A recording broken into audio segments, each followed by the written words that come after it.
Well, welcome to the third week of our series called Miracles at Midnight. Christmas is all about miracles. It's also a season marked by light. And the greatest Christmas miracle of all time, was when God's light broke into our world, shining through the darkness and the gloom. In Advent, the 4 weeks before Christmas, we wait for that light to come again, reminding ourselves that God does his best work in the dark. Long before dawn breaks, he's setting things up, getting things ready for his light to suddenly break through into our lives again, just as he did 2,000 years ago when Christ was born at the midnight hour. King Herod didn't know anything about it. The religious leaders, the people, they didn't realize what was going on. They were still walking in darkness, a land filled with gloom. But soon, dawn would break. Salvation would come. God would have the victory on that Christmas morning. 2 weeks ago in this series, we talked about how important it is to keep moving forward, even when you're in the darkness. When you live like morning has already come, like the dawn has already arrived, soon your inflection point, that moment when everything begins to turn around for the better, will come. Last week, John the Baptist appeared in the desert, challenging all of us to make more space for God's grace, clearing out the clutter of anger, bitterness, distraction, judgment,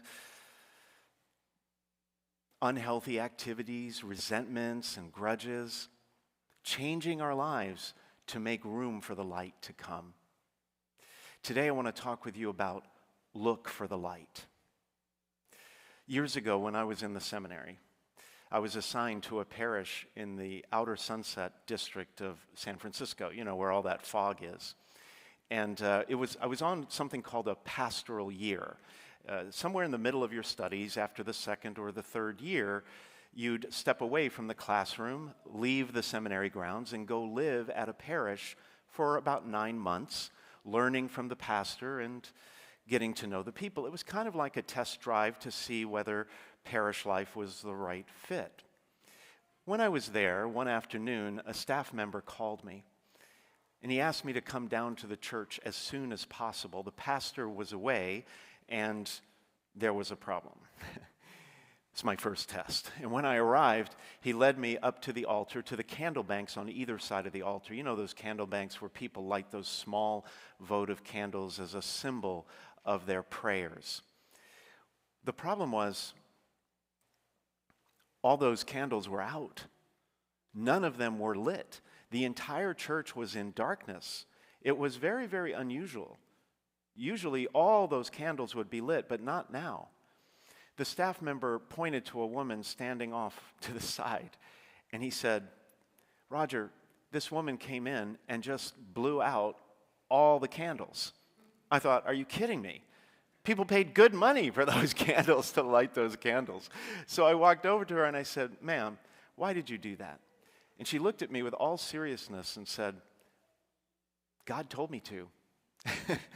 I said, "No, ma'am, God didn't tell you to do that. God wants the light to shine." Well, she kept insisting, and I kept explaining to her why it wasn't right to do that, but she wasn't listening. Nothing got through. So finally I said, very politely, "Ma'am, unless you want the blue lights of a police car to be shining through our stained glass windows here in a few minutes, you best leave and not come back," unfortunately. And she followed my advice. I think of that because I wonder whether someone or something has ever blown out the light in your life. Your prayers haven't been answered. The situation hasn't changed. The healing hasn't come.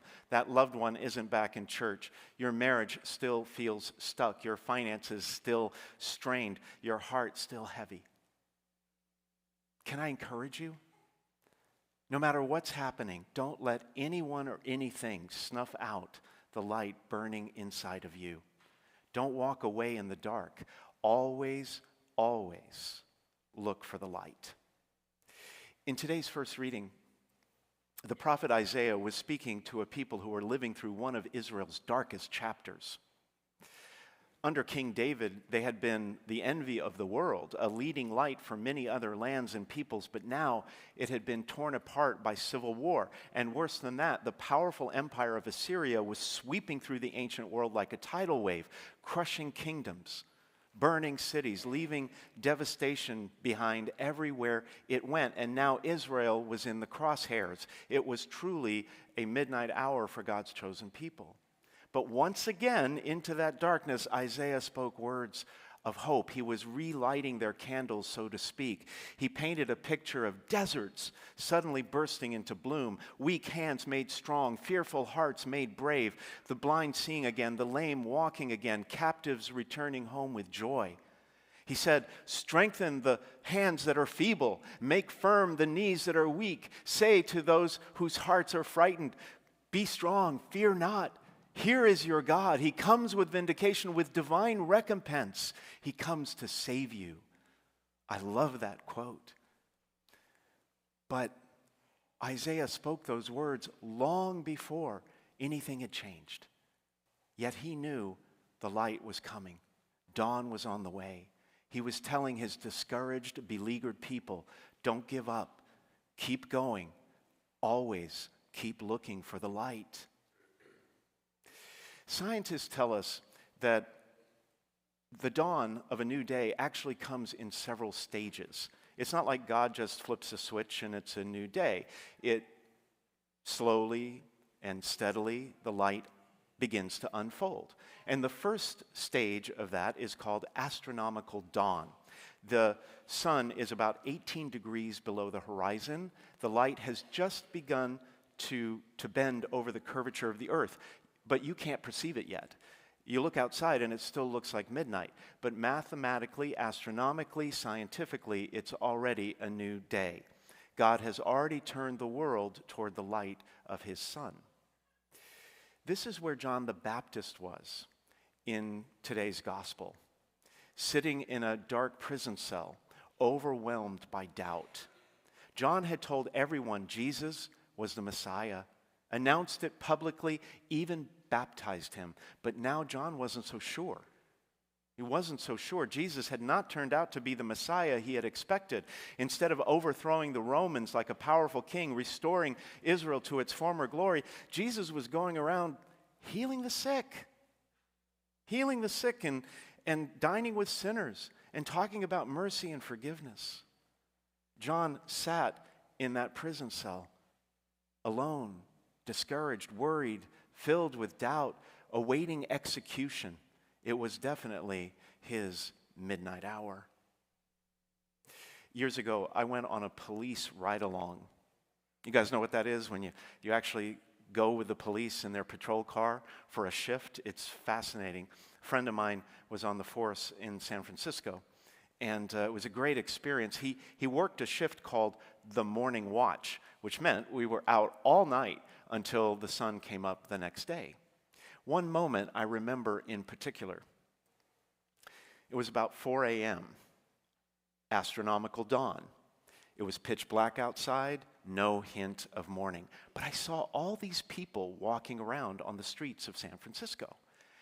I wondered why. It didn't make sense because it didn't look like they were going anywhere in particular, like to their cars or to the Muni or something like that. They just seemed to be wandering aimlessly on the streets in the dark. Well, I asked my friend what was going on. He said, oh, those are the insomniacs, the people that can't sleep at night. This happens every morning around this time.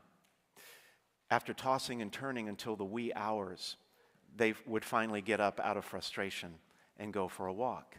And I thought to myself, even before there's any light on the horizon, something inside told them to get up. Hope is coming. The dawn is on the way. Light is coming. That same feeling stirred inside John the Baptist. A feeling he couldn't put his finger on. A thought he really couldn't explain, but somewhere deep in that dark dungeon, John sensed the light was on the way. He couldn't see it. There was no evidence of it, but something in his heart told him he needed to do something. He needed to reach out. He needed to send a message. He needed to look for the light. The second stage of sunrise is called nautical dawn. That's when the sun is about 8 degrees below the horizon. There's a faint glow in the sky. You can just begin to make out the outline of objects way, way in the distance.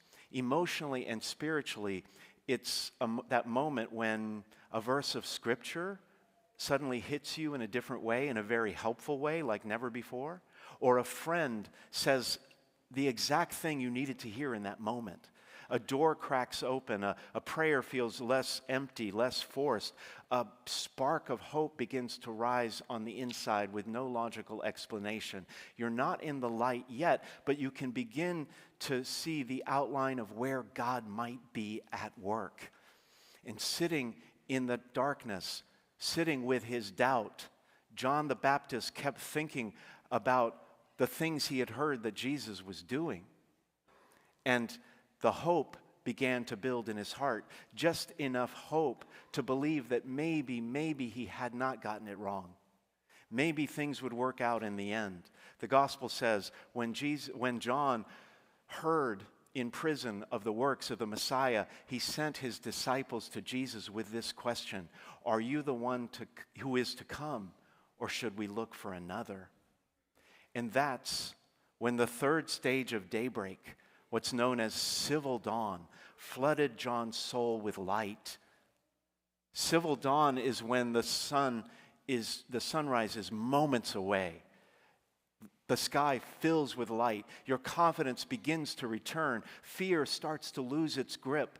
Doubt slowly melts away. There's enough light to see the next step. You begin to feel more hope and closer to God. And when John's disciples came back, they told him what Jesus said. He said, "Go and tell John what you hear and see. The blind regain their sight. The lame walk, lepers are cleansed, the deaf hear, the dead are raised, the poor have the good news proclaimed to them." And instantly, John the Baptist recognized those words from Isaiah. The same words we heard in the first reading today. Those words predicting exactly what the Messiah would do when he finally came. It was like a secret code. Jesus was saying to John, "Yes, I am he. I am the Messiah. Look no further." Just like those stages of dawn, God brings us out of darkness in stages, faithfully, gently, shining his light just enough to see the next step. And when you keep looking for that light, even when it's faint, God will lead you out of lack of confidence, uncertainty to confidence, from confusion to clarity, from doubt all the way to hope. One of the greatest midnight miracles of our modern time came in 1940 on the beaches of France during World War II. Hundreds of thousands of Allied soldiers were trapped on the beach, surrounded by enemy forces with no way to get out, nowhere to run. Military leaders said rescue was impossible. There was no port. The beaches were too shallow. There were too many troops. It would be a doomsday mission. But right there, in that midnight hour, God was already preparing for the light to come. It was faint at first, just like astronomical dawn. A few voices, a handful of officers, whispering a daring thought. Maybe we could bring them home. Could there be a way? There was no guarantee, but at least they were looking for the light. And then something amazing happened. Ordinary people began to respond. Fishermen, doctors, teachers, teenagers, anyone who had a boat, hundreds and hundreds and hundreds of them, took those small boats and headed into danger, sailing across the English Channel at night towards the shore of France. There was just enough light. Like sailors spotting the faint line of horizon at nautical dawn, hope began to take shape. They didn't know how it would all work out. They were playing it by ear, to say the least, but they knew they had to try. The horizon was still hard to see, but the light was growing, and they kept looking for it. And then came the miracle. Civil dawn. Light flooded the earth, and all those soldiers were rescued by ordinary people in those tiny boats, those vessels, bringing them back to safety in England, one by one by one. A whole army brought home by a miracle that grew silently, quietly, almost invisibly until the light blazed across the sky. Maybe some of you or someone you know is standing on your Dunkirk beach right now. That was called the miracle at Dunkirk. Maybe you're standing on that Dunkirk beach right now. It's dark as night. It's dark as night, and fear has filled your heart. Jesus is not angry with you. He's not disappointed in you. We all lose hope sometimes. Even when John the Baptist lost his confidence, Jesus affirmed him. He defended him to the crowds. He said, John wasn't weak. He's not like a reed swaying in the wind. No, he was strong, steady, steadfast, courageous. He wasn't dressed in fine clothes. He wasn't an imposter. John was the real deal. Jesus even went on to say this bold statement of, among those born of women, there has been none greater than John the Baptist. But here's the key. John never saw or even heard about or even dreamed about the resurrection. He had no idea. He had no idea. And that's why Jesus went on to say, yet the least in the kingdom of heaven is greater than John. It wasn't an insult. Jesus was saying, those who believe that he rose from the dead, those who believe that he rose from the dead can have even more hope. More hope than John the Baptist, more hope than all those prophets of old. That's you and that's me. And what we have to do is be patient. Like James says in the second reading today, make your hearts firm because the coming of the Lord is at hand. Even in your darkest hour, your faith will tell you hope is coming. Dawn is around the corner. The light is on the way. Your miracle is in motion. You just have to stay strong. Keep moving. Keep believing. Keep looking for the light. Always, always look for the light.